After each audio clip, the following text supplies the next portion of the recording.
नहीं होगा पहला टेस्ट मैच। सीरीज के पहले टेस्ट से एक दिन पहले इंग्लैंड टीम की बड़ी बगावत। तो भारत और इंग्लैंड के बीच 5 मैचों की टेस्ट सीरीज का पहला मुकाबला 25 तारीख यानी कल से शुरू होना है हैदराबाद में। और इस मैच से ठीक एक दिन पहले इंग्लैंड ने कुछ ऐसी बगावत कर दी है जिसके बाद ये खबरें सामने आ रही हैं कि क्या ये पहला टेस्ट मैच इंडिया और इंग्लैंड का कैंसिल हो जाएगा। सबसे जो नई खबर है, जो लेटेस्ट खबर है, वो विवाद है शोएब बशीर, जो इंग्लैंड के स्पिनर हैं, जो वीजा उनको नहीं मिला था, हालांकि अब मिल गया है, उसके ऊपर अब जो विवाद हुआ है उस पे इंग्लैंड के कुछ जर्नलिस्ट हैं, उनका जो लिखा है, उन्होंने क्या लिखा है सबसे पहले आपको वो बताता हूं।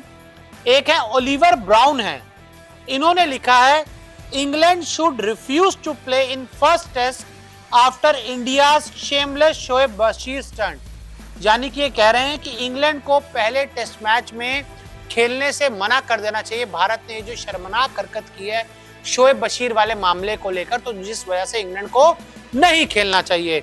और ये टेलीग्राफ की तरफ से लिखते हैं, टेलीग्राफ ने भी हेडलाइन बनाई है England should refuse to play in first test after India shameless Shoaib Bashir stunt. Telegraph भी इंग्लैंड का एक न्यूज़पेपर है।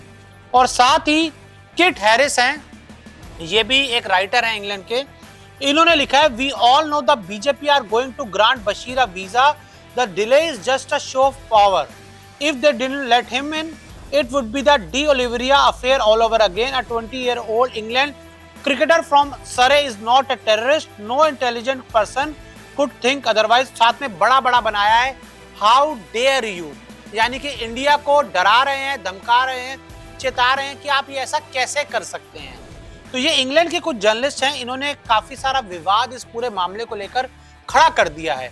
इस पर रोहित शर्मा का भी स्टेटमेंट आया है, बेन स्टोक्स का भी स्टेटमेंट आया। लेकिन आप सब ना पहले ये जान लीजिए कि पूरा विवाद है क्या।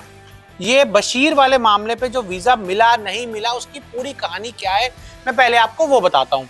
देखिए, जो खबर सबसे पहले सामने आई वो ये थी कि शोएब बशीर को टेस्ट सीरीज के लिए वीजा नहीं मिला और इंग्लैंड टीम के साथ शोएब बशीर को यूएई से भारत आना था और भारतीय एम्बेसी जाने के लिए कहा गया था। शोएब बशीर को ब्रिटेन में एम्बेसी जाने के लिए कहा गया था। देखिए क्या होता है कि बहुत सिंपल एक क्लियर रूल्स होते हैं कि आपको जो रूल है उनको फॉलो करना। रूल ये है कि आपको एम्बेसी जाना था और अपना वीजा वहां से लेना था, क्योंकि शोएब बशीर पाकिस्तान ओरिजिन के हैं, उनके जो पीछे से जो पेरेंट्स हैं, ग्रैंड फादर्स हैं, वो लोग सब पाकिस्तान से। तो इनको कहा गया था कि आपको इंडियन हाई कमीशन जाना होगा, एम्बेसी जाना होगा। कहाँ पर? यूके में, लंदन में, जहां पर भी ये रहते हैं। लेकिन बशीर टीम के साथ यूएई में रहे, यूएई में जो कैंप लगा था टीम का, इंग्लैंड का, ये वहीं पे बने रहे, ये वापस नहीं गए और वीजा लेने के लिए इंग्लैंड नहीं गए।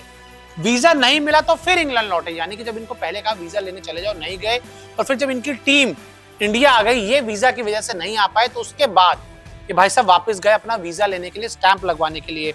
और पहले शोएब को वीजा नहीं मिला था, अब शोएब को वीजा मिल गया है, दूसरा टेस्ट मैच खेल पाएंगे शोएब बशीर। लेकिन वीजा के बिना किसी भी देश में आपकी जो एंट्री है वो मुश्किल होती है। शोएब बशीर के साथ यही हुआ। बड़ा सिंपल था, अगर शोएब बशीर टाइम रहते हुए, जब इनको कहा गया कि आप एम्बेसी चली जाए, इंडियन एम्बेसी चली जाइए यूके में, अगर ये वहाँ चले जाते बड़ी इजीली ये इंडिया आ जाते और पहला टेस्ट मैच भी खेल पाते। लेकिन ये इनकी गलती थी और इनकी केयरलेसनेस कह सकते हो कि इन्होंने इन सब चीज़ों पर ज़्यादा ध्यान नहीं दिया। अभी भैया इसके अंदर जो इंग्लैंड के ये जो फालतू के जर्नलिस्ट हैं, अब ये कोशिश में लग जाते हैं कि हिंदुस्तान को बदनाम करने के लिए। मतलब गलती आपके क्रिकेटर की है, वो वीज़ा लेने नहीं गया, अब उसमें भी क्या भारत सरकार का क्या मतलब है भाई? वो तो वैसे भी आपका यूके का सिटीजन है ना। ऐसे तो यूके के सिटीजन तो इंडिया में आके आईपीएल भी खेल के जा चुके हैं, हम उनको अलाउ करते हैं। लेकिन जो प्रोपेगेंडा है ये चलाया जाता है, इसको मुझे लगता है बंद होना चाहिए। और जो इंग्लैंड के जर्नलिस्ट लिख रहे हैं ना, इनको थोड़ी अपने दिमाग में बुद्धि लगानी चाहिए कि भाई अगर वीज़ा के बिना किसी देश में कैसे चले जाओगे? कोई वो तो है नहीं, किसी देश के प्रधानमंत्री तो है नहीं, राष्ट्रपति तो है नहीं, एक क्रिकेटर ही है ना भाई। जब तक वीजा नहीं मिलेगा कैसे चला जाएगा? आपको याद होगा उमरान मलिक को भी T20 वर्ल्ड कप 2022 में उनको एज ए नेट बॉलर जाना था, उनको वीजा नहीं मिला था, तो वो नहीं गए थे ना। इसके ऊपर कुछ हल्ला तो नहीं हुआ था। अब रोहित शर्मा ने इस पे क्या कहा है आपको वो बताता हूँ। रोहित शर्मा ने कहा मैं शोएब बशीर के लिए महसूस करता हूँ, दुर्भाग्य से मैं आपको अधिक जानकारी देने के लिए वीजा कार्यालय में नहीं बैठता, लेकिन मुझे उम्मीद है कि वो इसे जल्दी प्राप्त कर लेगा और हमारे देश का आनंद उठाएगा। रोहित से जब पूछा गया शोएब बशीर के बारे में। उन्होंने कहा मुझे बुरा लग रहा है कि वो नहीं आ पाया, लेकिन मैं वीजा ऑफिस में नहीं बैठता, वीजा ऑफिस में नहीं बैठता तो मैं नहीं बता पाऊंगा उनको वीजा क्यों नहीं मिला, और उनको वीजा उनकी गलती की वजह से नहीं मिला। स्टोक्स ने इसके ऊपर क्या कहा वो बताते हैं। कप्तान के रूप में मुझे निराशाजनक लगता है। हमने मिड दिसंबर में टीम की घोषणा की और अब बशीर को यहाँ आने के लिए वीजा नहीं है। मैं उसके लिए अधिक निराश हूँ। मैं नहीं चाहता था कि इस तरह की स्थिति उनका पहला अनुभव हो कि इंग्लैंड टेस्ट टीम में होना कैसा होता है।